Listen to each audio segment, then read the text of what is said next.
কাজে ইহুদিরা আমার কাছে আসতে পারবে না, খ্রিস্টানরা আমার কাছে আসতে পারবে না, বৌদ্ধরা আমার কাছে আসতে পারবে না। একমাত্র অনলি ফর মুসলিম, যারা মুসলমান, আমার উম্মত যারা, তাদের জন্যই আল্লাহ পাক রব্বুল আলামিন এটি বড় ধরনের একটা গিফট, একটা উপহার তিনি আমাদের জন্য বরাদ্দ করেছেন। তাহলে কত বড় ভাগ্যবান একটা জাতি! সারা বিশ্বের যত মানুষ কিয়ামতের ময়দানে তামার প্লেটে অস্থির হয়ে থাকবে, আর আমাদের জন্য নবীজি তিনি পেয়ালা নিয়ে অপেক্ষা করবেন। এই উম্মতের পানির জন্য নবীজি সাল্লাল্লাহু আলাইহি ওয়াসাল্লাম বলছেন, ওয়া কিজানুহু কানুজুমিস সামা, আকাশের যত তারকা, আল্লাহর নবী বলছেন এই হাউজে কাউসারের পেয়ালা হবে 4 চেয়েও বেশি। কাজে আমার উম্মত যারা, তারা এটা পান করবে, তবে এর মধ্যে একটু পাহারাদারি হবে। আর সেটা হলো যারা আমার পরে আমি রসুলের উপরে অন্যায় করেছে, অবিচার করেছে, পরিচয় দিয়েছে উম্মত, টুপি আছে, পোশাক আছে, সব আছে, কিন্তু নবীর মহব্বত তার অন্তরে সে বলে বেড়াচ্ছে কোরআনের মধ্যে নবীর মহব্বতের আয়াত নাই, অথবা নবী পরিবারকে কষ্ট দিয়েছে, অথবা কোনো কারণে নবী পরিবারের উপরে নানা ধরনের সরাসরি বাজে কতগুলো মন্তব্য করেছে। কিয়ামতের ময়দানে এরা ওই পানির হাউজে কাউসারের কাছে যাবে। বি কেয়ারফুল, খুব সাবধান, খুব সাবধান, খুব সাবধান। কিয়ামতের ময়দানে এই পানি আমাদের কত যে প্রয়োজন হবে, কত যে দরকার হবে। আর এই পানি যদি পান করার সুযোগ সেখানে না হয়, সেখানে যদি তাড়াই দেওয়া হয়, তাহলে এর চেয়ে অভাগা আর জগতে নাই। কাদেরকে তাড়িয়ে দেওয়া হবে? তাড়িয়ে দেওয়া হবে আমাদের মতো কিছু মুসলমানকে, যারা নবীর সাথে গুস্তাখি করেছে, নবীর সাথে বেয়াদবি করেছে, নবীর শানে বেয়াদবি করেছে, নবীর স্ত্রীদেরকে বাজে কথা বলেছে। হযরতে আলীকে যারা বাজে কথা বলেছে, হযরতে আবু বকর সিদ্দিকের নামে, উমরে ফারুকের নামে যারা এই মুহররমের 10 তারিখে দুটো বলদ কিনে নিয়ে এসে গায়ের উপরে লাল সালু কাপড় দিয়ে একটার গায়ে লেখে আবু বকর, আরেকটার গায়ে লেখে ওমর, এরপরে ঝাড়ু দিয়ে পিটায়, আবু বকরকে পিটাচ্ছি, ওমরকে পিটাচ্ছি। কেন? তারা নবীর মেয়ে ফাতেমাকে জমিনের অংশ দেয়। একটি বাজে অপবাদ সৃষ্টি করে হযরত আবু বকর সিদ্দিক ওমরে ফারুকের উপরে অপবাদ দিয়েছে। হযরত আলী রাদিয়াল্লাহু তাআলা আনহু সম্পর্কে হাদিসে এটাও আছে যে তিনি মদ পান করেন নাই, এবং সূরা কাফিরুনের মধ্যেও তিনি গোলমাল করেন, যদিও ভিন্ন হাদিসের মধ্যে আছে, কিন্তু সেখানে একজন এত বড় নবীর জামাতা, কত বড় প্রেস্টিজ, নবীর জামাতা হযরত আলী রাদিয়াল্লাহু তাআলা আনহু, শেরে খোদা, আকাশের গায়ে যার নাম লেখা আসাদুল্লাহিল গালিব, আল্লাহর সিংহ, বিজয় সিংহ, শেরে খোদা, সেই আলী রাদিয়াল্লাহু তাআলা আনহুকে বলছে তিনি মদখোর, তিনি মদ খেয়েছেন। কারো জামাইকে যদি মদখোর বলা হয় শ্বশুরের সামনে, তাতে শ্বশুরের লজ্জা হয় না? লজ্জা পায় কিনা? আপনি হযরত আলীকে নিয়ে বলছেন, কিন্তু হযরত আলীকে নিয়ে তো অনেক ওয়াজ আছে, এগুলো বলেন না কেন? হযরত আলী রাদিয়াল্লাহু তাআলা আনহুর শ্রদ্ধা জন্য মা, তার নাম হলো ফাতেমা বিনতে আসাদ। হযরত আলীর মা, তিনি কাবা ঘরের ঝাড়ু দিতেন। হযরত আলী মায়ের পেটে কাবা ঘরের দুয়ার খুলে দেওয়ার সাথে সাথে মানুষগুলো হুড় হুড় করে কাবা ঘরে ঢুকলো, মাও ঝাড়ু নিয়ে ঢুকলেন। কাবা ঘরের ভিতরে ঝাড়ু দিতে দিতে সেখানে প্রসব বেদনা হলো। হযরতে আলী কাবা ঘরের ভিতরে জন্ম নিয়েছে। তাহলে যিনি কাবা ঘরের ভিতরে জন্ম নিলেন, তাকে নিয়ে আপনি কথা বলেন, যিনি হাসান হুসাইনের পিতা, কত বড়, যাকে পাশে রেখে নবী করিম সাল্লাল্লাহু আলাইহি ওয়াসাল্লাম তিনি চাদর দিয়ে বললেন, আল্লাহুম্মা হাউলাই মিন ইতরাতি, আল্লাহুম্মা হাউলাই মিন আহলি বাইতি, আল্লাহ এরা আমার আহলে বাইত, এরা পাক পাঞ্জেতান, এরা চাদরের নিচে আমি রাখলাম। হযরত উম্মে সালামা নবী করিম সাল্লাল্লাহু আলাইহি ওয়াসাল্লামের স্ত্রী, উনিও মাথা ঢুকাইছেন। নবীজি তার মাথা সরাই দিয়ে বললেন, না, তুমি আমার স্ত্রী হিসেবে আছো, স্ত্রী হিসেবে থাকো, এখানে তুমি আসো না। নবীজি এই 5 জনকে নিয়ে মাথার উপরে চাদর দিয়ে তিনি বললেন মাম্মাতা আলা হুব্বে আলে মুহাম্মাদিন মাতা শাহীদা ওয়া মাম্মাতা আলা হুব্বে আলে মুহাম্মাদিন মাতা মাগফুরা। আল্লাহর নবী সাল্লাল্লাহু আলাইহি ওয়াসাল্লাম বলেন, যদি আমার এই পাঁচজন হাসান, হুসাইন, আলী, ফাতেমা আর আমাকে যদি ভালোবাসে তাহলে তার মৃত্যুটা শহীদের মৃত্যু হিসেবে গণ্য হবে। সুবহানাল্লাহ। মাম্মাতা আলা হুব্বে আলে মুহাম্মাদিন মাতা শাহীদা ওয়া মাম্মাতা আলা হুব্বে আলে মুহাম্মাদিন মাতা মাগফুরা। যদি কোনো ব্যক্তি এই পাঁচজনের সাথে বেয়াদবি না করে, কথা বলুন, নবী করিম সাল্লাল্লাহু আলাইহি ওয়াসাল্লাম বলেন মৃত্যুর সময় সে নিষ্পাপ হয়ে মারা গেল, এটা লেখা। সুবহানাল্লাহ। কথা কি বুঝতে পারছেন? সেই হাসান, হুসাইন, আলী, ফাতেমা, নবী করিম সাল্লাল্লাহু আলাইহি ওয়াসাল্লাম হযরতে ফাতেমাকে ডান দিকে রাখলেন, হযরত আলীকে পিছনের দিকে, আর হাসানকে ডানের উপরে, হুসাইনকে বাম রানের উপরে। এই পাঁচজনকে নিয়ে নবীজি মাথার উপরে চাদর দিয়ে আল্লাহকে বললেন যে আল্লাহ, আমার এরা আহাল, এরা আমার পরিবার, তুমি এদের প্রতি রহম করো। কথা কি বুঝতে পেরেছি? তাদের সম্পর্কে যারা বেয়াদবিমূলক কথা বলে, এরাই তো এই হযরত আলী তো এই হাউজে কাউসারের কোনায় থাকবে। কোনায় এই পানি নিতে গেলে হযরত আলী তাকে ধরবে, জিজ্ঞাসা করবে, আর ওয়াজ দুনিয়ার মধ্যে কি ছিল না? তুমি আমার মদের ওয়াজটাই করলা। আইয়ামে জাহিলিয়াতে কত কিছু হয়।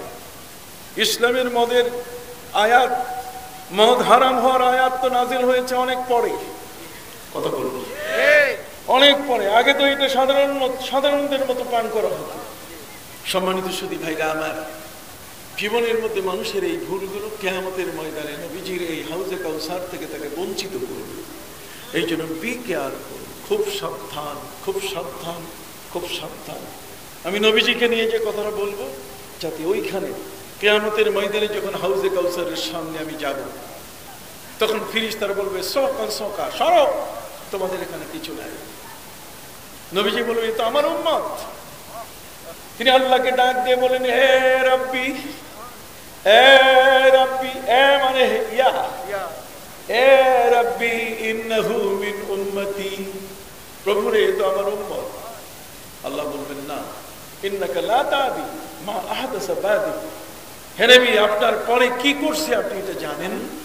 মা আহদাসা বাদা, কি করছে আপনার পরে এটা আপনি জানেন না। অতএব এই উম্মতকে পানি দেওয়া যাবে না। হাউজে কাউসার চাই কিনা? হাত উঁচু করে বলেন চাই কিনা? দুনিয়ার জমজম যেমন আমাদের জন্য আল্লাহ বরাদ্দ দিয়েছেন, নবীর কারণে পেয়ে গেছি। আর আখিরাতের হাউজে কাউসার একবার যদি পান করান যায়, একবার কপালে যদি নসিব হয়, এই একবার পানি পান করলি আর কিয়ামতের ময়দানে কোনো পিপাসা লাগবে না। এগুলো হচ্ছে আমার প্রিয় নবীর বিশেষ কি বৈশিষ্ট্য। প্রিয় নবী সাল্লাল্লাহু আলাইহি ওয়াসাল্লামকে আল্লাহ তাআলা মাকামে মাহমুদের মালিক বানিয়েছেন। আমার নবী সাল্লাল্লাহু আলাইহি ওয়াসাল্লাম তিনি প্রথম সুপারিশকারী হবেন এবং তার সুপারিশে আল্লাহ গ্রহণ করবেন। ইত্যাদি সব বিষয়গুলোকে যদি আমরা হিসাবের মধ্যে নিয়ে আসি, তাহলে আমাদের একটি বিষয় দাঁড়ায় যে আমরা এমন এক উম্মত যে আমাদের পরিচয় দিতে গর্ব মনে হয়।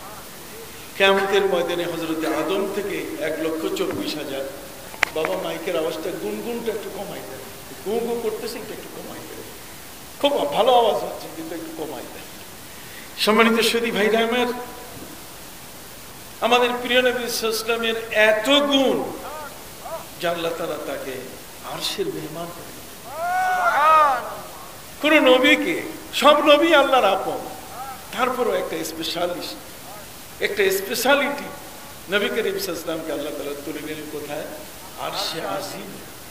মেরাজের ঘটনাকে অস্বীকার করতে পারে। পবিত্র মেরাজের ঘটনা বিশ্ববিজ্ঞানকে পিছিয়ে ফেলেছে ইসলামের বিজ্ঞান। পৃথিবীর যত বৈজ্ঞানিক আছে মুসলমানের কোরআনের মহাবিজ্ঞানের কাছে সবগুলো মুখ থুবড়ে পড়েছে। অতএব নবী করিম সাল্লাল্লাহু আলাইহি ওয়াসাল্লাম সেখান থেকে আমাদের জন্য 50 ওয়াক্তের নামাজ আনলেন।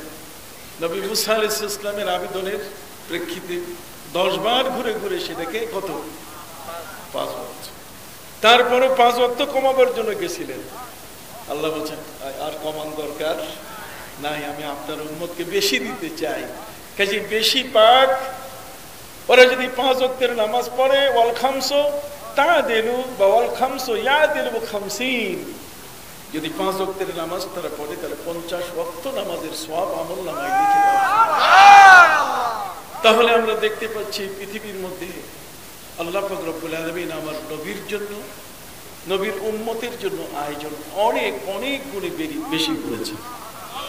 শ্রেষ্ঠ কিতাব আল্লাহ তাআলা দিয়েছেন আল কোরআন, যেটা কোনো জাতি পায় না। সুবহানাল্লাহ। পৃথিবীর শ্রেষ্ঠ ইবাদতের ঘর কাবা তিনি আমাদেরকে দিয়েছেন, যা অন্য কোনো জাতি পায় না। কাবা পেলাম। জান্নাতের হাজরে আসওয়াদ আমাদের গুনাহগুলো চুষে নেওয়ার আল্লাহ ব্যবস্থা করে দিলেন। যেই কাবা ঘরের সামনে জীবনে যদি কোথাও যান হানিমুন করতে, আপনি নেপালে যাবেন, আপনি ওই ভুটানে যাবেন, আপনি যাবেন কক্সেস বাজার, কত জায়গা পৃথিবীর মধ্যে, আমেরিকা, ইউরোপ যান, আপনি যাবেন কাবা ঘরে, আপনি দেখবেন আল্লাহর ঘরও দেখা হবে, আর দেহটাকে পবিত্র করে আনতে পারবেন। কাবা ঘরের সামনে হাজরে আসওয়াদ 7 চক্করে একটি তওয়াফ, প্রতিটি চক্করের মধ্যে আপনার গুনাহগুলো ঘট করে চুষে নিয়ে নিবে, আপনি পবিত্র হয়ে আসতে পারবেন।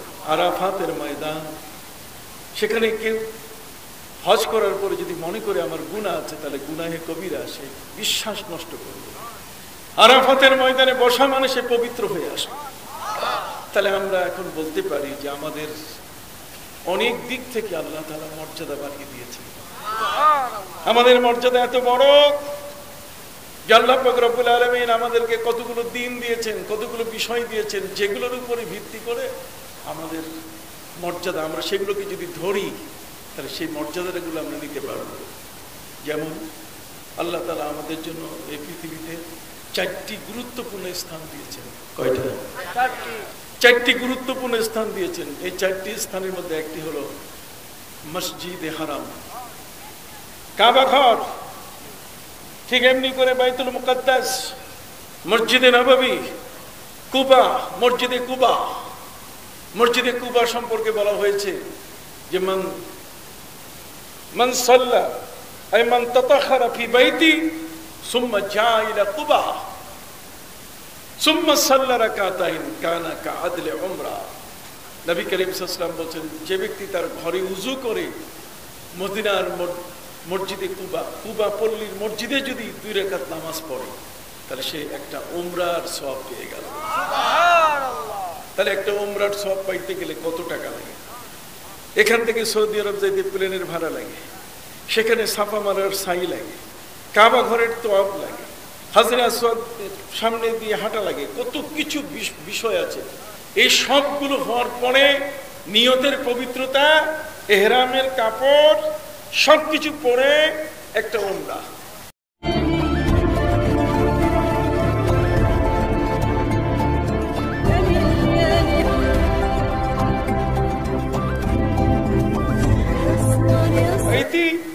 সুম্মা জা ইলা কুবা সুম্মা সাল্লা রাকাতাইন কানা কাআদলি উমরা। সুবহানাল্লাহ। ঠিক অনুরূপ ভাবে পৃথিবীতে আল্লাহ পাক রব্বুল আলামিন আমাদের জন্য এমন আয়োজন করে দিলেন, উম্মতে মুহাম্মদী এরা যদি নবীর মসজিদে নামাজ পড়েন, এক নামাজে 50,000 নামাজের সওয়াব। শুধু তাই নয়, বরং যদি সে বাইতুল মুকাদ্দাস মসজিদে আকসার মধ্যে যদি সে নামাজ পড়ে, তাহলে সেখানেও 50,000 নামাজের সওয়াব।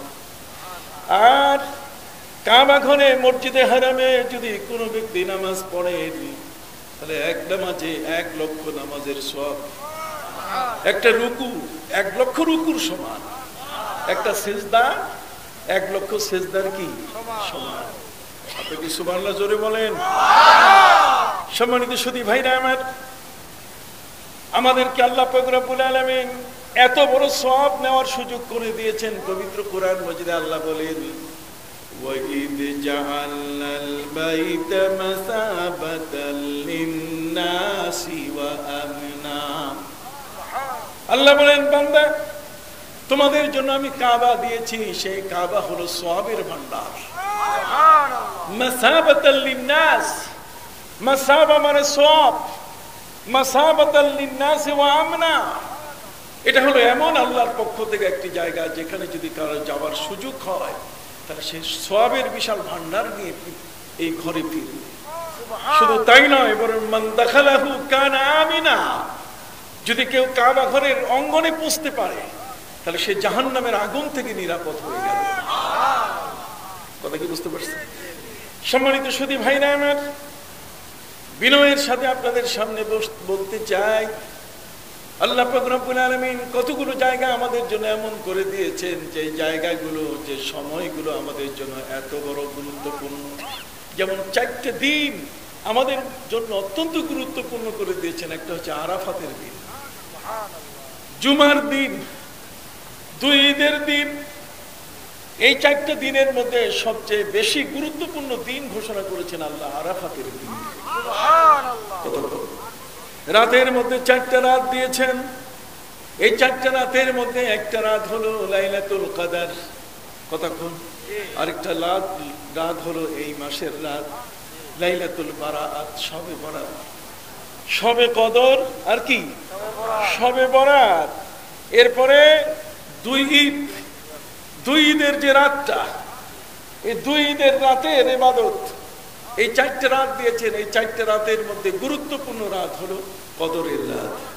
কিন্তু 4টি রাতের মর্যাদা এত বড়।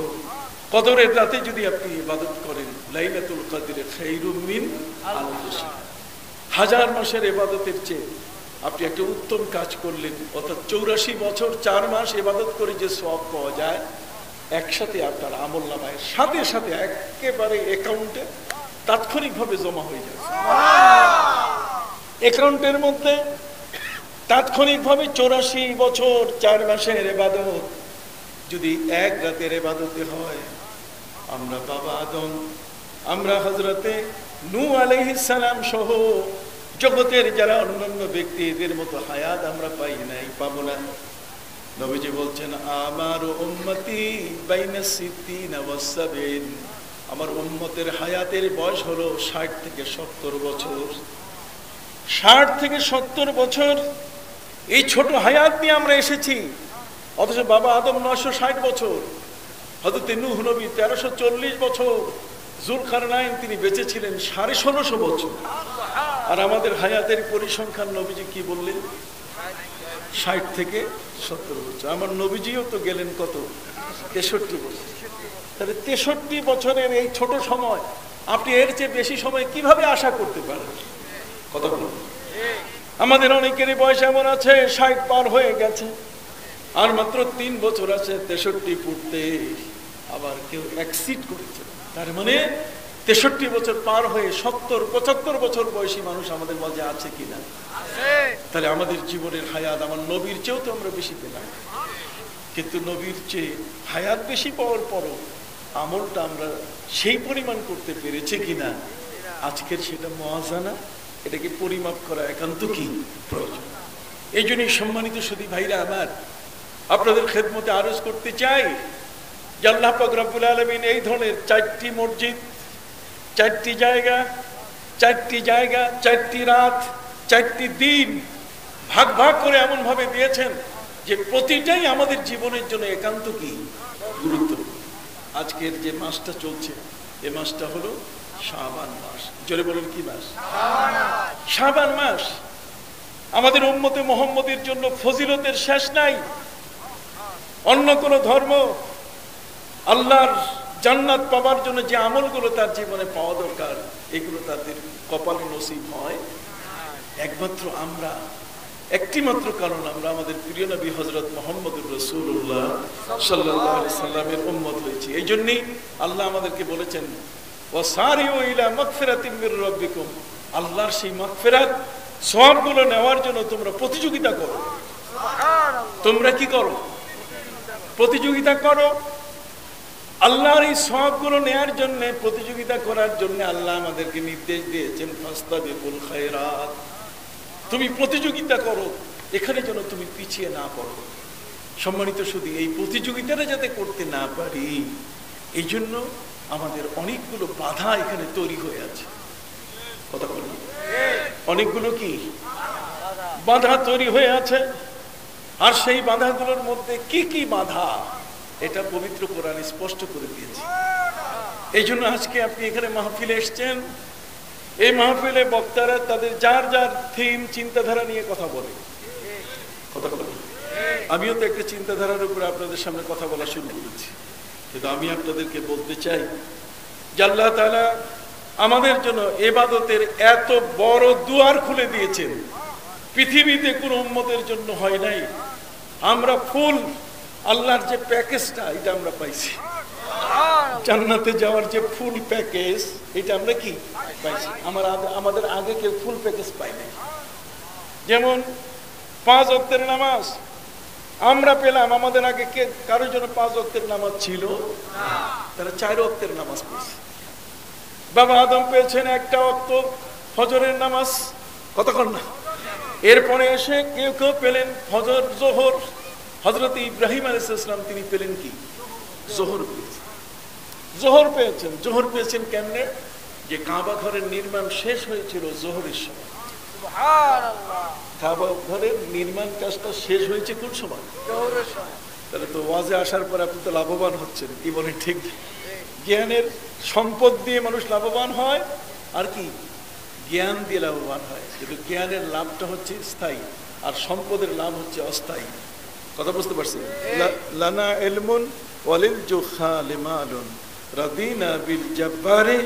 আমরা আল্লাহর মা আতানা, আমাদেরকে আমাদের আল্লাহ যা দিয়েছেন তার মধ্যে দুটো জিনিসের মধ্যে পার্থক্য। লানা ইলমুন ওয়ালিল জুখালি মালুন, আলেমদের জন্য, মুসলমানদের জন্য আল্লাহ তাআলা বিশাল জ্ঞানের ব্যবস্থা করে দিয়েছেন। এই জ্ঞানের আলোকে আমরা কিন্তু ধনী হতে পারি কিনা? একটা হচ্ছে জ্ঞানের ধনী, আর একটা হচ্ছে কি ধনের কি ধনী। জোহরের নামাজ হযরত নবী ইব্রাহিম আলাইহিস সালাম থেকে এসেছে। বাপ আর ছেলে দুজনে কোনোদিন ইঞ্জিনিয়ারিং ইউনিভার্সিটি পড়েন নাই। কাবা ঘর তারা নির্মাণ করলেন।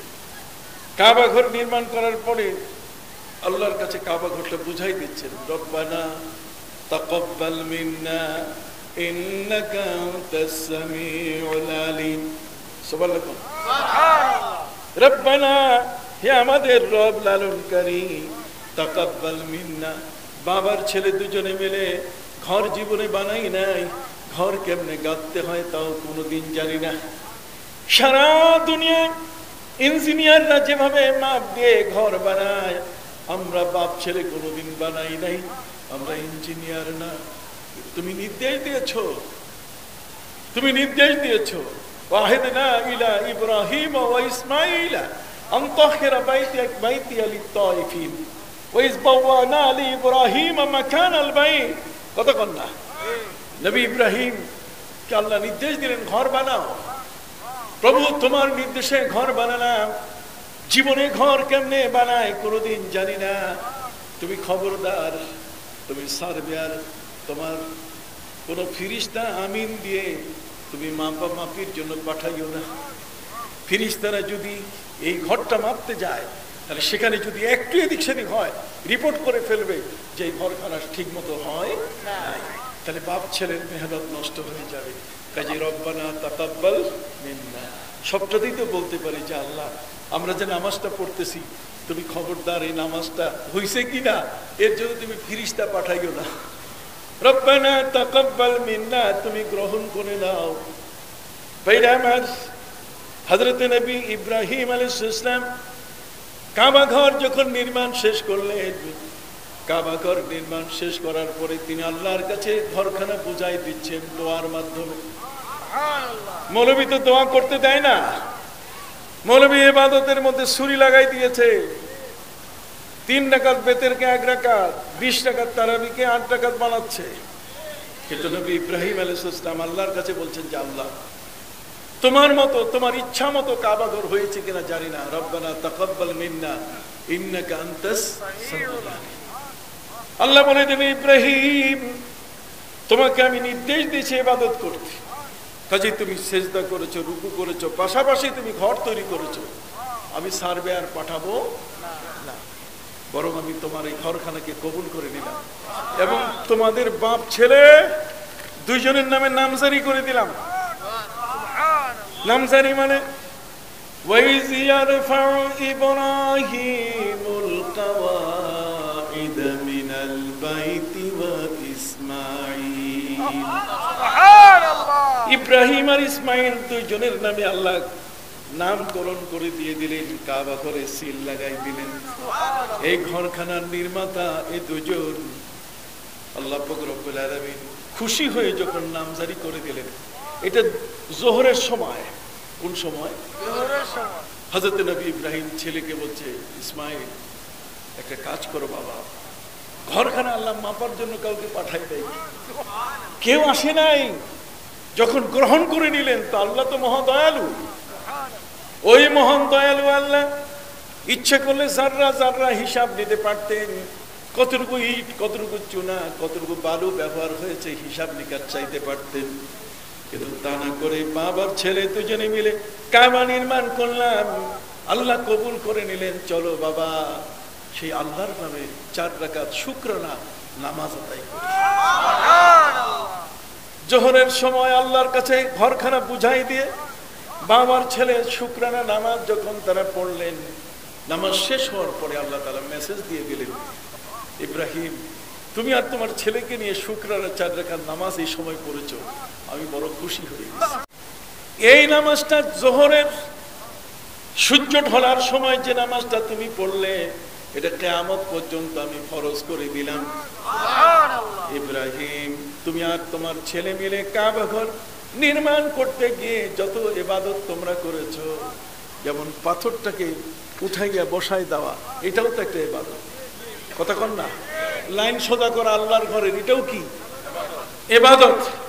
এই আল্লাহর ঘর নির্মাণ করতে গিয়ে যত ধরনের ইবাদত হয়েছে, সওয়াব হয়েছে, এই ঘরখানা নির্মাণ করতে যা কিছু ব্যবহৃত হয়েছে, এর যতগুলো সওয়াব যদি কেউ জোহরের নামাজ আদায় করে, তা তার আমলনামায় কাবা ঘর নির্মাণের সওয়াব দিয়ে দেওয়া হবে। কত চমৎকার! কি বলে? তাহলে আমাদের জন্য খালি সওয়াব আর সওয়াব। আর মৌলবী আমার দেশে ১,৫০০ বছর পরে এসে নাক উঁচা করে বলে যে 20 টাকার তারাবি নাই। তারাবি কত? 8 টাকা। এগুলো মানা যাবে না। আমি আমার ভাইদের খেদমতে আরজ করতে চাই, সম্মানিত সুধী, আল্লাহ পাক রব্বুল আলামিন তার প্রিয় নবীর উম্মত হওয়ার কারণে এত অসংখ্য নেয়ামত দিয়ে ভরপুর করে দিয়েছেন।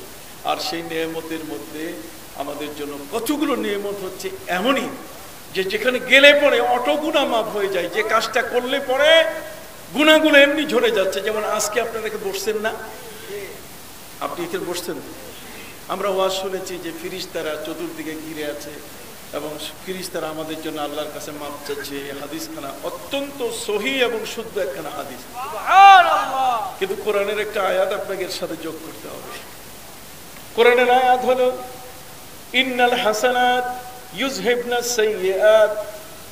যখন কোনো ব্যক্তি একটা ভালো কাজ করে, ভালো কাজ করলে ওই ভালো কাজটা তার গুনাহগুলোকে সরায় দেয়।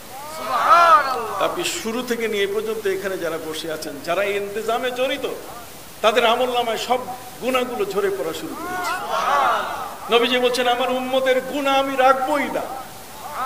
এই জন্য নবীজি বলছেন উযু করলে হাতের সাথে গুনাহ ঝরে পড়ে, মুখ ধুইলে মুখের সাথে গুনাহ ঝরে পড়ে, পা ধুইলে পায়ের সাথে কি সব গুনাহ সগীরা ঝরে পড়তে পড়তে এখন আমলনামার মধ্যে আছে কি কবিরা গুনাহ।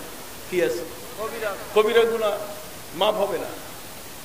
সগীরা গুনাহগুলো এইভাবে ভালো কাজ করতে করতে সবগুলো কি মাফ হয়ে যায়। এখন কবিরা গুলো তো মাফ হবে না। নবী করিম সাল্লাল্লাহু আলাইহি ওয়াসাল্লামের কাছে আল্লাহ বলেন ইন তাসতানিবু কাবাইরা মা তুনহাউনা আনহু নুকাফির আনকুম সাইয়্যাতিকুম। যদি গুনাহ কবিরা থেকে বেঁচে থাকো তোমাদের সমস্ত গুনাহ মাফ হবে, কিন্তু গুনাহ কবিরা থাকলে মাফ হবে। নবীজি বলছেন এই উযু করে নামাজ পড়ার কারণে নবী কত উদাহরণ দিয়েছেন। যদি কারো বাড়ির পাশে পুকুর থাকে আর 5 বার যদি গোসল করে, তাহলে তার গুনাহগুলো এমন ভাবে ঝরে যায়। নবীজি গাছের পাশে নিয়ে ডাল টেনে ধরে ছেড়ে দেওয়ার পরে হলুদ পাতাগুলো ঝরঝর করে পড়ে গেল। নবী করিম সাল্লাল্লাহু আলাইহি ওয়াসাল্লাম বলেছেন আমার উম্মতের গুনাহগুলো এইভাবে পড়ে যায়। সুবহানাল্লাহ। তাহলে উযু করলে গুনাহ পড়ে, নামাজ পড়লে কি গুনাহ ঝরে। তাহলে এই সব ইবাদত করতে করতে গুনাহ ঝরার যতগুলো বিষয় আমার নবী সাল্লাল্লাহু আলাইহি ওয়াসাল্লাম বলছেন, শুধু তাই নয়, তিনি বললেন ইন্নাল হাসানাত ইউযহিবনাস সাইয়্যাত। যদি কখনো কোনো ব্যক্তি ভালো কাজ করে, ভালো কাজ করলে তার গুনাহগুলো ঝরে পড়বে। এখন আছে গুনাহে কবিরা, গুনাহ কবিরা তো মাফ হবে না। নবীজিকে জিজ্ঞেস করা হয়েছে, নবী গুনাহ কবিরা মাফ হওয়ার উপায় কি? নবী কারীম সাল্লাল্লাহু আলাইহি ওয়াসাল্লাম বলছে যে নেক আমল করার পরে যদি গুনাহ সগীরা না থাকে, তাহলে ওই নেক আমলের সওয়াবটা গুনাহ কবিরার উপরে ঘষা মারা শুরু করে, ঘষতে ঘষতে ঘষতে ঘষতে আর কবিরা থাকে না, ওটা কি হয়? সগীরা হয়ে যায়। আপনি কি বুঝতে পারছেন? তাহলে কবিরা গুনাহ কি হয়? সগীরা হয়ে যায়। আর সগীরা হতে গেলে কি লাগবে? নেক আমল লাগে, ভালো কাজ কি লাগবে। এই জন্য আমি আজকে আপনাদের সামনে বলতে চাই, এই ভালো কাজগুলো করতে গিয়ে আল্লাহ তাআলা আমাদেরকে অনেক সুযোগ সুবিধা তিনি দিয়েছেন। এই একটা চাঁদের হিসাব দিয়ে আমাদের কাছে এনে দিয়েছেন ইবাদতগুলো।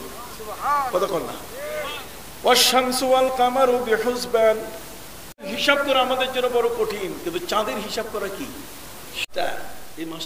ওয়াবাল্লিগনা রমাদান, আল্লাহ তুমি আমাদের জন্য রজব এবং শাবানে বরকত দাও, আর মাহে রমাদান আমাদের কপালে নসিব করে দাও। রজব আর শাবানে বরকত দাও। নবীজি বলছেন ওয়া রজব শাহরুল্লাহ ওয়া শাবান শাহরি ওয়া রমাদান শাহরু উম্মতি। নবী বলেন রজব হলো আল্লাহর মাস, শাবান হলো আমার মাস, আর রমজান হলো আমার উম্মতের কি মাস। আমার উম্মতের মাস হলো কি? রমজান। তাহলে এই যে রজব মাসটা আল্লাহর মাস। মৌলভী বলছে রজব মাসে কিচ্ছু নাই। রজব মাসে কি কিছু নাই, কোনো কিছুই নাই। অথচ নবী বলছেন যে আল্লাহ তুমি এ মাসে আমাদের উপর কি দাও? বরকত। তো নবীর জবানে রজব মাস আসা, এটা কি মাসটাকে মূল্যবান করে নাই? একটু সবাই বলেন মূল্যবান করছে। ওয়া রজব শাহরুল্লাহ, শুধু তাই নয়, আমার আল্লাহ বলছেন ইন্না ইদ্দাতাশ শুহুরি ইনদাল্লাহি 12 শাহরান ফি কিতাবিল্লাহি ইয়াওমা খালাকাস সামাওয়াতি ওয়াল আরদ মিনহা আরবাতুন হুরুম। আল্লাহ বলছেন 12 মাসে বছর, আর 12 মাসে বছরের মধ্যে সেখানে 4টা মাস হলো সম্মানী। 4টা মাস সম্মানীর মধ্যে একটা হলো জিলকদ, জিলহজ, মুহররম। আরেকটা মাস আলাদা করে আছে, সেটার নাম হলো রজব। নাম কি? আল্লাহ নিজেই বলতেছেন এটা সম্মানী মাস, আর মৌলভী বলতেছে কি না কিছু নাই। অথচ 27শে রজব আমার নবী মেরাজে গেছে। আমার নবী সাল্লাল্লাহু আলাইহি ওয়াসাল্লাম গেছেন কোথায়? মেরাজে। মেরাজ থেকে তিনি 50 ওয়াক্তের নামাজ 5 ওয়াক্ত নিয়ে আসলেন। কিছু আছে না নাই? তাহলে যারা বলে তাদের কথা আর আমরা যে বলছি আমাদের কথার মধ্যে কিছু তফাৎ আছে কি? অবশ্যই আছে। এই জন্য খুব বেশি লম্বা সময় না নিয়ে আমি আপনাদের কাছে বলতে চাই, এই মাসটা হলো কি? শাবান মাস। এই শাবান মাসটি, এর সম্পর্কে নবী বলেছেন ইজা কানাত লাইলাতুন নিসফি মিন শাবান ফাকুমু লাইলাহা ওয়া সুমু নাহারাহা ফাইন্নাল্লাহ তাবারাকা ওয়া তাআলা ইয়ানজিলু ইলা সামাইদ দুনিয়া বিগুরুবিশ শামস ইলা আখিরিল হাদিস। হযরত আলী রাদিয়াল্লাহু তাআলা হাদিস। সিয়াসেতদার 2 জন ইমাম এই মাসের সম্পর্কে হাদিস বর্ণনা করেছেন। একজন হলেন ইমাম তিরমিজি, আরেকজন হলেন ইমাম ইবনে মাজাহ। সিয়াসেতদার 6 খান হাদিসের কিতাব। কয় খান? 6 খান। বুখারী, মুসলিম, আবু দাউদ, তিরমিজি, ইবনে মাজাহ, নাসাই। কথা বুঝতে পারছেন? এই মাসটা হলো শাবান মাস। এই শাবান মাসের 14 তারিখ দিবাগত রাতটা হলো শবে বরাত। কথা বল। এই শবে বরাতের নামটা এটা কত ভাবে আছে আমি আপনাকে বললে আপনার একটা আন্দাজ হবে। শবে বরাত কোরআনের ভাষায় এটাকে বলা হয়েছে লাইলাতুল মুবারাক। ইন্না আনজালনাহু ফি লাইলাতিন মুবারাক। শুধু এতটুকু মনে রাখেন, এটা বরকতময় একটা রাত। এই মাসের 14 তারিখ দিবাগত কি রাত। হাদিসের ভাষায় বলা হয়েছে লাইলাতুন নিসফি মিন শাবান, তার মানে শাবান মাসের 14 তারিখ দিবাগত কি রাত। বাংলাদেশীদের ভাষায় এটা হলো শবে বরাত। তা আপনি বলবেন যে হুজুর কোরআনে আছে লাইলাতুল মুবারাকা, আবার হাদিসের মধ্যে আছে লাইলাতুন নিসফি মিন শাবান, মানে অর্ধেক শাবানের রাত। এটা হচ্ছে হাদিসের ভাষা। আপনি শবে বরাত পাইলেন কই? কথা বল। বর্তমান সময়কালে আপনাকে ধোঁকা দিবে, খুব সহজভাবে ধোঁকা দিয়ে বলবে যে শবে বরাত বলতে গেলে কিছু নাই। আপনি বলবেন এতটুকু যে শবে বরাত নাই কেন তুমি বলছো? ভাই 1100 বছর ধরে মুঘলরা এ দেশকে শাসন করেছে। কথা বল। এ দেশের রাষ্ট্রীয় ভাষা ছিল ফার্সি। কথা বলুন। রাষ্ট্রীয় ভাষা ছিল কি? ফার্সি। যেমন আমরা হলফনামা তৈরি করি, আপনি যখন কোর্টে যাবেন তখন কি একটা হলফনামা দিতে হয়, কথা বলেন। তাহলে হলফনামা এটা কোন ভাষা? এটা ফার্সি ভাষা। কথা বল। আচ্ছা আসেন, এখানে তো বিয়ে শাদী করছেন অনেক মানুষ, তো বিয়ে শাদী করতে গেলে আপনার কাবিন করছেন না, ওটা কি কাবিন নামা? এখনো কাজী সাহেবের কাছে গেবেন, বলবে যে কাবিন নামা, কাবিন নামা এটা একটা দেন। দুইজনের মধ্যে বিয়ে হয়েছে, এই বিয়ে হওয়ার দলিলটার নাম কি? কাবিন নামা। এটা কোন ভাষা? ফার্সি ভাষা। আসমান ফার্সি, জমিন কথা কর। জমিন ও জমান तुम्हारे लिए, मकीन ও मका तुम्हारे लिए, কথা বল না। জমিন ও জমা, এই যে জমিনটা বলি, জমিনটা কোন ভাষা? এটা ফার্সি ভাষা। আপনি সব জায়গায় আরবি লাগাবেন। আরে যে দেশের যে ভাষা, ভাষাকে চেঞ্জ করতে নিষেধ করছেন আল্লাহ তাআলা। পবিত্র কোরআন মজিদে আল্লাহ বলছেন, ওয়ামা আরসালনা মির রাসূলিন ইল্লা বিলিসানি কওমি লিইউবাইয়িনা লাহুম। আল্লাহ তাআলা পবিত্র কোরআন মজিদে বলেছেন, কোন জনপদে কোন জায়গায় যখন আমি কোন নবীকে মনোনীত করেছি, ওই জায়গা থেকে বাইরের কোন নবী আমি দেই নাই, বরং সেই জায়গার ভাষাভাষী একজন নবীকে আমি দিয়েছি, যাতে করে তাদের ভাষায় আমার পরিচয় যেন তুলে ধরতে পারে। এই জন্য আপনি বলেন তো, আমি আপনাদের সামনে বাংলা ভাষায় বলতেছি, আপনারা সবাই বুঝতেছেন কিনা? বুঝতেছেন না? এটাই হলো কোরআনের নির্দেশ। মানে যে যে ভাষায় বুঝে সেই ভাষারই একজন ব্যক্তিকে আল্লাহ নবী বানাইছে, যাতে নবী ওই ভাষা দিয়ে আল্লাহর পরিচয়টা যেন সঠিকভাবে তুলে ধরে। এখন এখানে একজন ইংলিশম্যান আসলো, এখানে একজন ইংলিশম্যান আসলো, সেই ইংলিশম্যান এসে এখানে ইংরেজিতে আপনার সামনে ভাষণ দিল, আরেকজন এটার বাংলা তর্জমা করলো, অ্যাকুরেট হবে? কোনোদিন অ্যাকুরেট হবে না। কথা বলছো? আমি যে চিন্তাধারা নিয়ে আপনার সাথে কথা বলতেছি, এই চিন্তাধারা ইংরেজ যদি বক্তব্য দেয়, সেই চিন্তাধারা দিয়ে ওই বক্তব্যটা তর্জমান যে দোভাষী, তার ভাষায় কিন্তু এটা পাওয়া যাবে, সে হয়তো কিছু অংশ ভুলে যাবে। আমি অস্ট্রেলিয়া যাই, আমি কথা বলি, কোন কোন জায়গায় বাংলায় বক্তব্য দিতে হয়, ওটা ওরা অস্ট্রেলিয়ান ভাষায় ট্রান্সলেশন করে। আমি হয়তো অস্ট্রেলিয়ান গ্রামীণ ভাষাটা জানি না, কিন্তু অ্যাজ পার ল আমরা যখন ওই সমস্ত দেশে যাই তখন আমরা ইংরেজিতে কথা বলি। আপনারা দেখেন, কয়েকদিন আগে ফেসবুকে আমরা ওয়াইসির একটা অনুষ্ঠান, যেহেতু ইসলামিক ফাউন্ডেশনের গভর্নর, সেই হিসাবে বর্তমান বাংলাদেশ একটা দায়িত্ব পেয়েছে। আর সে দায়িত্বটা হলো যে বিশ্বের সমস্ত মানুষ যারা কোরআন পড়ে, এই ছাত্রদের কোরআন প্রতিযোগিতার দায়িত্ব এবার বাংলাদেশ পেয়েছে। তাহলে the Holi Quran recitation and competition, এইটার উপরে এই যে প্রতিযোগিতা হবে, সেই প্রতিযোগিতার উপরে আমাকে বক্তব্য দিতে হচ্ছে। আপনি ইউটিউব খুলে দেখেন, আপনি ফেসবুক খুলে দেখেন, সেখানে দেখবেন প্রথমে আমি আরবিতে বক্তব্য দিয়েছি, তারপর বাংলায়, তারপরে ইংলিশে। তাহলে যে ইংলিশে বক্তব্য কেন দিয়েছি এই কারণে, যেহেতু ওয়াইসিতে যারা আছে, ওয়াইসির যিনি মহাসচিব, তিনি কিন্তু এখান থেকে আমাদের ভাষণটা শুনতেছেন। দুইজন মন্ত্রী ভাষণ দিয়েছে, আমি ভাষণ দিয়েছি, দুইজন সচিব ভাষণ দিয়েছেন, এবং সেখানে ভাষণ দিতে গিয়ে আমরা কেউ ইংরেজিতে দিয়েছি, আর কেউ আরবি, বাংলা, ইংরেজি এগুলোতে দিয়েছি। যে যে ভাষায় বুঝে তাকে সে ভাষায় বলতে হবে, এটাই কি নিয়ম। সম্মানিত শুধু কাবিন নামা আছে, হলফনামা আছে, পেশকার আছে, পেশাব আছে, পানি আছে, এগুলো সব ফার্সি। এই পানি, এই পানি, পানির আরবি নাম হচ্ছে মাউন। মাউন মানে কি? আপনি মাউন কইতেছেন না, আপনি সালাদ নিয়ে ব্যস্ত আছেন, কতক্ষণ না, আপনি সবে বরাত নাই, আপনি বলতে সবে। এই যে পানি, পানি তো ফার্সি শব্দ, কতক্ষণ না, পানিটা কি ফার্সি, এটা উর্দু শব্দ। এই যে আপনি চেয়ার বলতেছেন না, চেয়ার, চেয়ার তো বাংলা শব্দ না, চেয়ার তো ইংরেজি শব্দ। এটা মাউথ পিস, এটা কি মাউথ পিস, এটা কলম, এটা আরবি শব্দ, এটা বাংলা না, কতক্ষণ না, এটা কি বাংলা। এখন বাংলা গ্রন্থ এটা বাংলা কি, আপনি ডিকশনারি খুঁজতে খুঁজতে আপনার মাথার ব্রেন নষ্ট হয়ে যাবে। কতক্ষণ কিছু মহাপণ্ডিত আমাদের মধ্যে এসে ভাষার ভেজাল তৈরি করে দিয়েছে, এবং আমরা আমল করব যে বিষয়টা, সেটা বলছে যে না, এটা তো কোরআনে নাই, শবে বরাত কোরআনে নাই। আরে শবে বরাত কোরআনে নাই। 1100 বছর ধরে এই উপমহাদেশ ফার্সি ভাষার শাসক যারা আছে, যারা শাসন করেছেন, তাদের ভাষা ছিল কি ফার্সি। এই জন্য আমাদের পেশকার, পেশকার কারে কয়?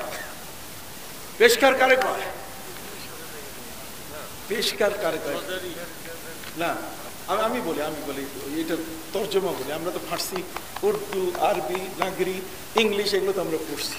সম্মানিত পেশকার মানে, পেশ মানে সামনে নেওয়া, আর কার মানে কাজ। যিনি আদালতের কাছে, বিচারকের কাছে আজকের নথির কাজটা আগায় দেন, যে স্যার আজকে এইগুলোর উপরে কি হবে, আপনার বিচার হবে, এটার নাম কি? পেশকার। এর থেকে পেশাব, আমরা কি করি? পেশাব করি না? তো পেশ মানে আসে, আর আব মানে পানি। পেশাব মানে পানি আসলো, তার মানে এখন বুঝেন না? আপনি কি বুঝতে পারছেন? এটার নাম হলো কি? পেশাব। এর থেকে পেশ ইমাম, এর থেকে কি? পেশ ইমাম। মসজিদের কি? পেশ মানে যিনি সামনে থাকেন, ইমাম মানে যিনি ইমাম, যে ইমাম সবার সামনে থাকে তাকে বলে কি? পেশ ইমাম। আপনি কি বুঝতে পারছেন? ঠিক এরকম জবর জের পেশ, জবর জের পেশ। আমরা বলি না জবর, তো জবর কারে কয়? জবর মানে যেটা উপরে থাকে, আর জের মানে যেটা নিচে থাকে। তো জবর, এই জন্য বলে জবরদস্তি করিস না, তার মানে মাথার উপরে হাত দিয়ে আমাদেরকে আক্রমণ করিস না, কতক্ষণ না। এর থেকে আসছে জবরদখল। আমরা জমিনকে কি করি? আয়ত্তে আনার জন্য নিজের শক্তি প্রয়োগ করি, তার মানে আমার শক্তিটা তার উপরে, এই জন্য আমার শক্তিটা বেশি হওয়ার কারণে আমি হয়ে গেছি জবরদখল। আমি কি বুঝাইতে পারছি? এই ধরনের, এই যে চশমা চোখে দিচ্ছেন, এই চশমাটা কি বলেন? চশমাটা কি?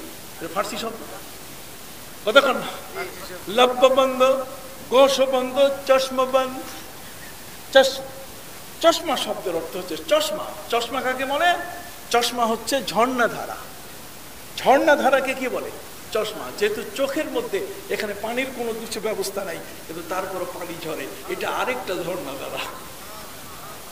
কথা কি বুঝতে পারছেন? এগুলো হচ্ছে ভাষা। আমাদের কাছে ওরা ভয়ে আসে না, যায় আপনাদের কাছে। কতক্ষণ। আমার মামু বাড়িতে আহলে হাদিস ঢুকছে। কি ঢুকছে? আহলে হাদিস ঢুকছে। ঢুকার পরে বলতেছে আমার মামিকে মেয়ে, 3 জন মেয়ে আহলে হাদিস, এরা ঢুকছে। ঢুকার পরে আমার মামিকে বলছে যে আপনাদের নামাজ হয়ই নাই, আপনাদের ইবাদত বন্দেগী কিছুই হয়নি। তো মামির কাছে যখন বলছে, মামি বলছে আচ্ছা তোমরা থামো, আমার একটা ভাগনা আছে ঢাকায়, আমি একটু লাইন ধরে দিই, এতদিন হয় নাই নামাজ। ভাগনা তো কোনোদিন বলেনি।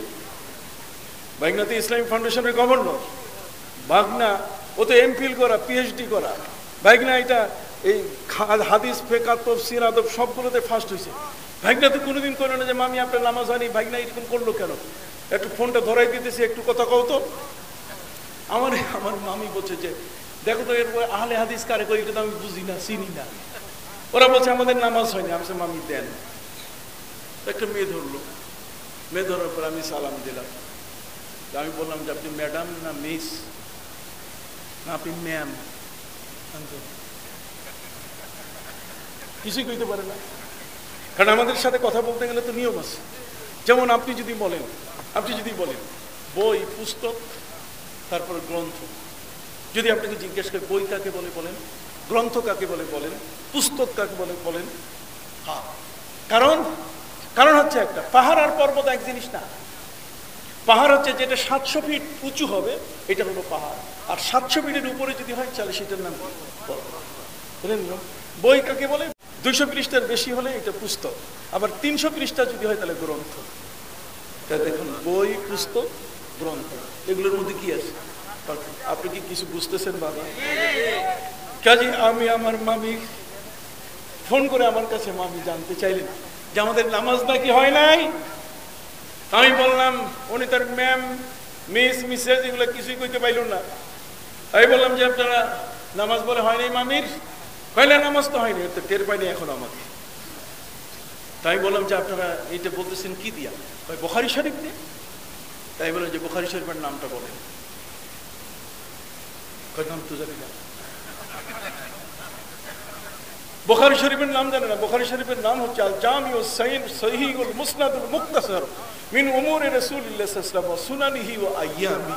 এটা হচ্ছে বুখারী শরীফের নাম। এটা যেমন তেমন বাপের বেটা কইতে পারে? আমি বললাম আপনি ইমাম বুখারীর নাম বলেন।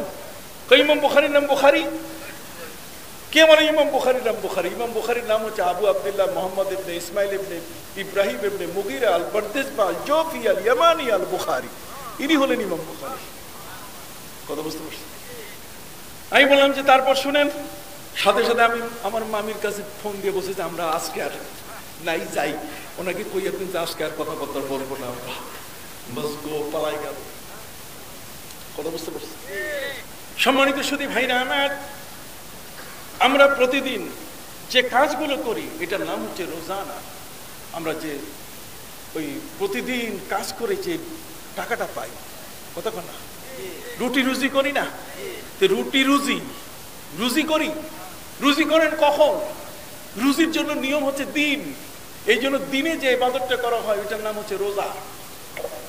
দিনেরটা হচ্ছে রোজা আর রাতেরটা হচ্ছে সবিনা। এই জন্য রাত্রে হয় খতমে সবিনা, রাত্রে আমরা কোরআন খতম করি। এই যে মাইকে কোরআন পরে খতমে সবিনা হয়, তো সবিনা এর থেকে সবগুজারি মানে রাত জেগে জেগে ইবাদত করি। যাক, এগুলো বলতে বলতে শেষ হবে, ওয়াজিং হবে না। তা আমি আপনাদের কাছে বলতে চাই সেটা হলো যে শবে বরাত, এই শবে বরাত বাংলাদেশের শবে বরাত কেন? যে 1100 বছর ধরে দেশ যারা শাসন করেছে তাদের রাষ্ট্রীয় ভাষা ছিল কি? ফার্সি। যেন শবে বরাত, এই শবে বরাতটা এটা যদি আপনি ইরানে দেখেন তার এটার নাম হচ্ছে নিম শাবান। নিম মানে কি? নিম মানে নিম গাছ না, নিম শব্দের অর্থ হচ্ছে অর্ধেক। যেমন নিম মোল্লা খতরা ইমান আর নিম হেকিম খতরায় যান। অর্ধেক ডাক্তার তার কাছে গেলে আপনার জীবন শেষ হবে, আর অর্ধেক মৌলবীর কাছে গেলে আপনার ইমান শেষ হবে। তাহলে নিম মোল্লা খতরা ইমান আর নিম হেকিম খতরায় যান। তাহলে নিম মানে কি? অর্ধেক। তাহলে ওনারা বলেন নিম শাবান, নিম শাবান মানে শাবানের কি? অর্ধেক। তাহলে দেখেন সেখানেও কিন্তু শবে বরাত আছে। আপনি তুরস্কে গিয়ে দেখেন, তুরস্কের মধ্যে এই শবে বরাতকে কি বলে? তুরস্কের শবে বরাতকে বলে বিরাট কিন্দিলি। বিরাট, ওই যে বরাত আছে না, বরাত, ওই বরাতটারে কয় ওরা বিরাট। হ্যাঁ, বিরাট কিন্দিল। কথা খেয়াল করেছি? ঠিক এমনি করে আপনি পাকিস্তানের পোস্ত আফগানিস্তান যান, সেখানেও শবে বরাত। আবার আপনি যদি এই ভারতের উত্তরপ্রদেশে যান, পাঞ্জাব, সেখানে হচ্ছে শবে মোবারক শাবান। শবে মোবারক শাবান। তাহলে দেখেন শবে মোবারক শাবান এগুলোর নাম তো সারা বিশ্বব্যাপী। তাহলে আমরা কি পেলাম? যে শবে বরাত শুধু বাংলাদেশ নয়, শবে বরাত কি সারা বিশ্বব্যাপী। সুবহানাল্লাহ। তাহলে সারা বিশ্বব্যাপী যদি শবে বরাত, এই শবে বরাতটার আরবি নাম হচ্ছে কোরআনের ভাষায় লাইলাতুম মুবারাকা, এটা বরকতের রাত। এই রাতটা হাদিসের ভাষায় হচ্ছে লাইলাতুন নিসফে মিন শাবান। এটা ইন্দোনেশিয়ায় যদি যান তাহলে এটার নাম হলো নিসফ শাবান। এগুলো তো আমরা সংগ্রহ করেছি বিভিন্ন নেট থেকে। সারা পৃথিবীর কোন জায়গায় এই দিনটা, এই রাতটা কিভাবে ব্যবহৃত হয়, গোটা পৃথিবীর মানুষ এটা আমল করছে। আর আমার মৌলবী 1500 বছর পরে এসে আমাকে বলতেছে যে এই রাতে কোনো ইবাদত নাই, তালা লাগাও, ঘুমাইয়া সওয়াব পাওয়া যাবে। হযরত মা আয়েশা রাদিয়াল্লাহু তাআলা বলেন, সংক্ষিপ্ত বলে শেষ করে দিচ্ছি, রাত অনেক হয়ে গেছে। মা আয়েশা বলেন, ফাকাত রাসূলুল্লাহ সাল্লাল্লাহু আলাইহি ওয়াসাল্লাম লাইলাতান, এক রাতে আমার নবীর শিডিউল ছিল, নবীজির রুটিন ছিল আজকে আমার ঘরে থাকবে। কিন্তু নবী করিম সাল্লাল্লাহু আলাইহি ওয়াসাল্লাম সেদিন আর আমার ঘরে আসতেছেন না। আমি অস্থির হয়ে গেলাম, কারণ নবীর স্ত্রীগণ তো নবীর জন্য পাহারাদারও ছিল। সময়টা ছিল বড় খারাপ মদিনায়। যদি কোনো কাফের কোনো আক্রমণ করে বসে, এই জন্য স্ত্রীরা খবর নেন।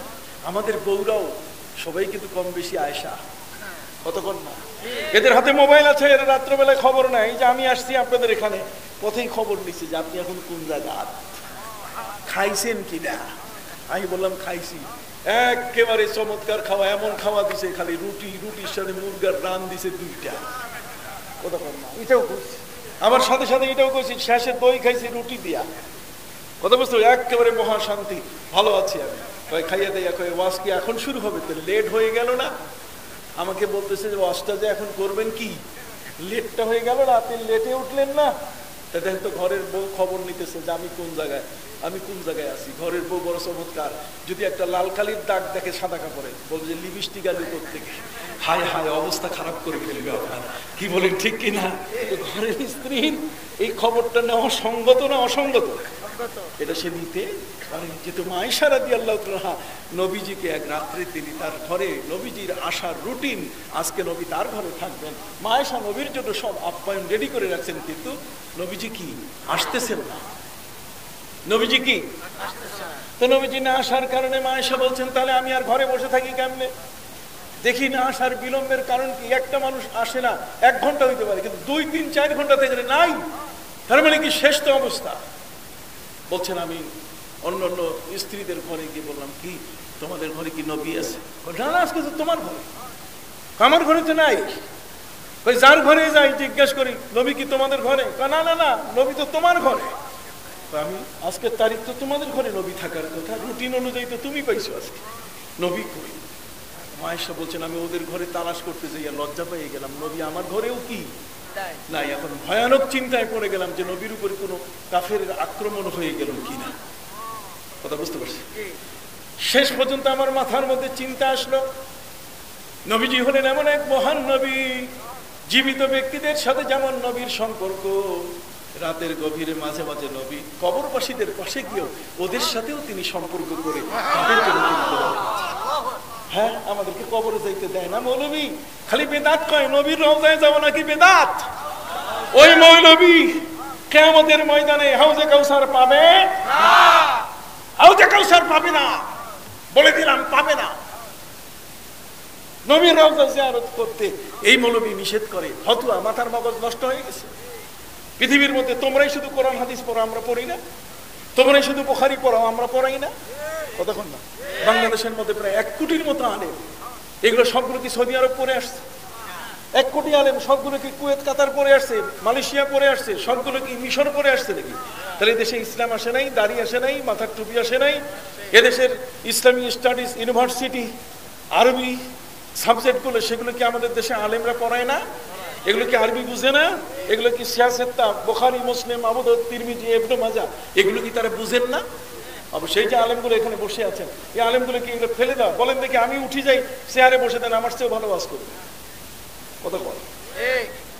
এই জন্য আমি আমার ভাইদের খেদমতে সংক্ষিপ্ত ভাবে যেটা বলতে চাই, সেটা হলো মা আয়েশা রাদিয়াল্লাহু আনহা তিনি দেখলেন, হায়, নবীর স্ত্রীদের ঘরেও নবী নাই, আর আমার ঘরেও কি? তাহলে চিন্তার ব্যাপার না? স্ত্রী হিসেবে তিনি পাগলিনী হয়ে গেলেন নবীর জন্য। কোথায় যাবেন? নবীর স্ত্রীগণ, শুধু 2 জন নবীর স্ত্রী গাদ্দারি করছে। কয়জন বলতে পারেন না? বলবেন না কেন? কোরআন পড়েন, কোরআন না পড়লে হবে না, নাহলে ছেলেকে হাফেজ বানান, হাফেজ বানাইয়া আপনার সন্তানকে বলেন যে বাবা, কোরআনের মধ্যে 2 জন বউ, নবীর বউ নবীর কথা মানে নাই, ওদের কি হয়েছে একটু বলো তো। কথা কন। সম্মানিত সুধী, এই পৃথিবীর মধ্যে আল্লাহর মেহেরবানি, আপনার প্রশ্নের জবাবের জন্য এখন তৈরি হয়ে গেছে। সারা পৃথিবীতে এখন হাফেজে কোরআনের সংখ্যা হলো 6 কোটি। কত কোটি? ওয়াদারাবাল্লাহু মাসালাল লিল্লাযিনা কাফারু, কথা কয়, লিল্লাযিনা আমানু রাতা নূহ। কথা বলতে গেছে হযরত নূহ আলাইহিস সালামের স্ত্রী, কথা কন, হযরত লূত আলাইহিস সালামের স্ত্রী, এই 2 জনের স্ত্রী কি? তারা কুফরি করেছে, তারা এই নবীকে, স্বামীকে মানে নাই। কথা বল। স্বামীকে না মানার কারণে তাদেরকে বের করে দেওয়া হয়েছে, তাদেরকে কঠিন শাস্তি দেওয়া হয়েছে। নূহ নবীর স্ত্রী নবীকে মানে নাই, লূত আলাইহিস সালামের স্ত্রী নবীকে কি মানে নাই। অথচ ফেরাউনের স্ত্রী নবীকে কি মানে? আল্লাহকে মানছে। কাকে মানছে? আল্লাহকে মানছে। আর এরা কিন্তু আল্লাহকে মানে নাই। সম্মানিত সুধী ভাইরা আমার, আমার প্রিয় নবী সাল্লাল্লাহু আলাইহি ওয়াসাল্লামের স্ত্রী হযরত মা আয়েশা রাদিয়াল্লাহু তাআলা তিনি নবী করিম সাল্লাল্লাহু আলাইহি ওয়াসাল্লামের খোঁজে বের হলেন যে দেখি কোথায়। নবী করিম সাল্লাল্লাহু আলাইহি ওয়াসাল্লামের ব্যাপারে তার মাথায় চিন্তা আসলো যে আল্লাহর নবী সাল্লাল্লাহু আলাইহি ওয়াসাল্লাম তিনি তো মাঝে মধ্যে কবরস্থানে যাইতেন, কাজে আমি একটু আগে খোঁজ নেই কবরস্থানে। তারপর সব স্ত্রী মিলে একজোট হয়ে আমরা একটা সিদ্ধান্ত নেব। তিনি এবার জান্নাতুল বাকি কবরস্থান, মাত্র মা আয়েশার ঘর থেকে সেই কবরস্থানের দূরত্ব হলো 300 গজের মতো। এই 300 গজের দূরত্বের কবরস্থান জান্নাতুল বাকি, বাকিউল গরকাত, মদিনার কবরস্থান যেটা নবী তৈরি করেছিলেন। এই জন্য মুসলমানের উচিত কবরস্থান তৈরি করা। আপনি কবরস্থানে একজন লোককে যদি শোবার আপনি ব্যবস্থা করে দেন, আল্লাহ আপনাকে জান্নাতে শোয়ার ব্যবস্থা করে দেন। কতক্ষণ? একটা লাশকে আপনি শোয়ার ব্যবস্থা করে দিয়েছেন, একজন ব্যক্তিকে আপনি কিয়ামত পর্যন্ত শুয়ে থাকার আপনি ব্যবস্থা করে দিলেন। এটা যে কত বড় সওয়াব আপনি কল্পনা করতে পারবেন না। অন্য কাউকে বাড়ি বানায় দেওয়া, ভূমিহীনকে বাড়ি বানায় দেওয়া, এটা যেমন সওয়াবের কাজ, তার চেয়ে কোটি কোটি গুণী সওয়াব হচ্ছে কি একজন ইমানদার ব্যক্তির জন্য তার শোয়ার কবর কি তৈরি করে দেওয়া, যাতে করে এই কবরস্থান। এই জন্য ইমানদার ব্যক্তিরা কি তৈরি করে? কবরস্থান বানায়। জোরে বলেন, কবরস্থান কি তৈরি করে? নবী করিম সাল্লাল্লাহু আলাইহি ওয়াসাল্লাম তিনি মদিনার কবরস্থান তিনি তৈরি করলেন। এই কবরস্থানের মধ্যে প্রথম যাকে তিনি দাফন করেছেন তিনি হলেন হযরত উসমান ইবনে মাযউন রাদিয়াল্লাহু তাআলা। তাকে প্রথম দাফন করা হয়েছে। অনেক লম্বা ঘটনা উসমান ইবনে মাযউন সম্বন্ধে কখনো সুযোগ হলে আমি বলবো, আপনি অবাক হয়ে যাবেন। এই পৃথিবীতে কমিউনিটি সেন্টারে যেগুলা সব জন্ম নিছে এই উসমান ইবনে মাযউন থেকে। উনি নবীকে না বলে বিয়ে করেছেন। নবী করিম সাল্লাল্লাহু আলাইহি ওয়াসাল্লামের কাছে বিয়ে করার পরে যখন আসছে, নবীজি তার বিয়ের পোশাক দেখেই বুঝে ফেলছিলেন যে এটা বিয়ে করছে, কিন্তু আমাকে জানাই নেই। পিছনে বসছে মাথা নিচু করে যাতে নবী না দেখে। নবী দেখে ফেলছেন, স্ট্যান্ড আপ, দাঁড়াও, বিয়ে করছো? কাহা আমারে কইছো? না কই নাই হুজুর। লজ্জা পেয়ে গেছে। নবীজি বলছেন লজ্জা পাওয়ার কিছু নাই, আমি নবী মাইন্ড করি নাই। আওলে ওয়ালা বিশাতিন, পারলে তুমি বিবাহ উত্তর একটু খাওয়ার ব্যবস্থা করো। বিবাহ উত্তর খাওয়ার ব্যবস্থা নবীজি বলছেন একটা ছাগলের দিয়েও যদি হয়, আমরা যারা যারা দাওয়াত পাই নাই এরা সব জায়গায় একসাথে দোয়া করে দিবে। দেখেন কি সিস্টেম, নবীজি মাইন্ড করেন নাই। উম্মতের মধ্যে কি বন্ধন তিনি তৈরি করে দিলেন। আমরা তো গাল ফুলে একেবারে বুঝেন না, একেবারে গাজী টেঙ্কি বানাই রাখি যে আমাকে বলে নাই আমি কন্যার চাচা, আমাকে বলে নাই আমি কন্যার মামা, আমাকে বলেনি আমি কন্যার ওস্তাদ। কি বলেন ঠিক কিনা? নবী মাইন্ড শান্তি, যাতে বিবাহের মধ্যে কেউ যেন মন খারাপ না করে, এটাকে সামাল দিতে নবী করিম সাল্লাল্লাহু আলাইহি ওয়াসাল্লাম একটা সামাজিক বিধান দিলেন। আর সেটা হলো যে বিবাহ উত্তর কি খাওয়া। সুবহানাল্লাহ বলেন, বিবাহ উত্তর কি খাওয়া। যা হোক, শেষ কথাটা যেটা বলতে চাই আর সেটা হলো এই, শবে বরাত আছে কিনা? নবীজি কবরস্থানে গিয়ে দেখলেন যে নবীজি মানে মায়েশা কবরস্থানে গিয়ে দেখলেন নবীজি সেজদায় পড়ে আছেন একটা খালি জায়গায়। তিনি যেখানে সামনে কবর নাই ঠিক এমন একটা জায়গায় সেজদা করে। কোন বর্ণায় আসছেন নবীজিকে তিনি পেলেন কোথায়? কবরস্থানে বিশেষ ধ্যানে তিনি পেলেন। হযরতে মায়েশা প্রচার কারণে নবী করিম সাল্লাল্লাহু আলাইহি ওয়াসাল্লাম বুঝতে পারছেন যে আয়েশা আসছে, আমার রুটিন ছিল তার বাড়িতে, তার ঘরে, এই জন্য বোধহয় আমাকে খুঁজতে পাই নাই কোথাও আসছে। নবীজি ওই মুহূর্তে বললেন, আয়েশা তুমি এখানে কেন? আকুনতি তাখাফিন আন ইয়াহিফাল্লাহু আলাইকি ওয়া রাসূলুহু, তুমি কি ভয় পেয়েছো যে তোমার রুটিন আজকে নষ্ট করব আমি? তোমার রুটিন নষ্ট করে তোমাকে আমি বঞ্চিত করব না। মায়েশা বলছেন, জানান্তু আন্নাকা কাদ আতাইতা ইলা বাযি নিসাইক, আমি মনে করেছিলাম আপনি আপনার অন্য স্ত্রীদের ঘরে মনে হয় আছেন, এই মনে করে চক্কর দিয়ে দেখলাম সেখানেও নাই। ফলে আপনাকে হারিয়ে তো আমি পাগলিনী হয়ে গেছি।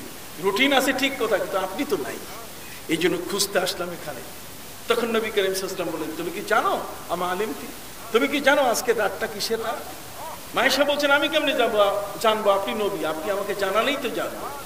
নবী করিম সাল্লাল্লাহু আলাইহি ওয়াসাল্লাম বললেন যে আজকের এই রাতটি হলো এমন যে আল্লাহ তাআলা প্রথম আসমানে চলে আসছেন এবং সাধারণ ক্ষমা তিনি ঘোষণা করছেন। তিনি বলছেন ইন্নাল্লাহা ইয়ানজিলু ফি হাযিস সামা, অন্য riwayate আসছে ইন্নাল্লাহা লা ইয়াত্তালিউ ফি লাইলাতিন নিসফি মিন শাবান, শাবান মাসের 14 তারিখ দিবাগত রাত আজকে আল্লাহ তাআলা প্রথম আসমানে এসে ফায়াগফিরু লি জামিই খালকিহি, তার সমস্ত মাখলুককে তিনি মাফ করা শুরু করে দিয়েছেন। অন্য হাদিসের মধ্যে বলা হয়েছে আল্লাহ তাআলা সবাইকে মাফ করে দিচ্ছেন, তার সংখ্যা লে আকসারা মিন আদাদে শারে বনি কাল, বনি কাল গোত্রের যে মেষদুম্বা আছে প্রায় 40,000 মেষদুম্বার গায়ে যত পশম তার চেয়ে বেশি কি মাফ করে দিচ্ছে। মায়েশা অবাক হয়ে গেলেন যে নবী আজকে তাহলে আল্লাহর পক্ষ থেকে সাধারণ ক্ষমা। আমাদের দেশেও আছে, আমাদের সরকার অনেক সময় দেখা যায় যে বিশেষ বিশেষ দিনগুলোতে কোনো কোনো কয়েদিকে কি করে দেয়, ক্ষমা করে দেয়। কথা বুঝতে পারছেন? তাহলে আল্লাহর দেওয়া এই ক্ষমা আমাদের নেওয়া দরকার আছে কি? কোন মৌলবীর কথা শোনা যাবে? কারো কথা শুনবো আমরা? বরং এই রাতে পড়লে 100 রাকাত নামাজ পড়বো। 100 রাকাত নামাজ পড়লে ওয়াসালাসুনা ইউআমিনুন, 30 জন ফেরেশতা সব সময় ওই মুহূর্তে যতক্ষণ নামাজে থাকবেন প্রত্যেকটা নামাজের মধ্যে সূরা ফাতিহা প্রত্যেকটা রাকাতে সূরা ফাতিহা এবং কুল হুয়াল্লাহ আপনি পড়বেন। এইভাবে যদি আপনি এই 100 রাকাত নামাজ পড়েন তো আল্লাহ তাআলা আপনার জন্য 100 জন ফেরেশতা পাঠাবেন। 30 জন ফেরেশতা আল্লাহর কাছে মাপ চাবে। 30 জন ফেরেশতা শুধু আপনার দোয়ায় আমিন আমিন বলবে। 30 জন ফেরেশতা সেজদায় পড়ে থেকে আপনাকে মাপ না হওয়া পর্যন্ত আল্লাহর দরবারে মাথা উঠাবে। আর 10 জন ফেরেশতা আল্লাহর কাছে আখিরাতে আপনার জান্নাতের যেন ব্যবস্থা হয় এই জন্য তারা আল্লাহর কাছে দাবি তুলবে। তাহলে আমাদের পক্ষ থেকে এত আয়োজন, আর সেই আয়োজনগুলো মৌলবীর কথায় আমি বাদ দিব কতক্ষণ না? আমরা কি এটা করবো? আল্লাহ কবুল করুন সকল। আমিন। আসুন দাঁড়িয়ে নবীকে একটু সালাম দেই।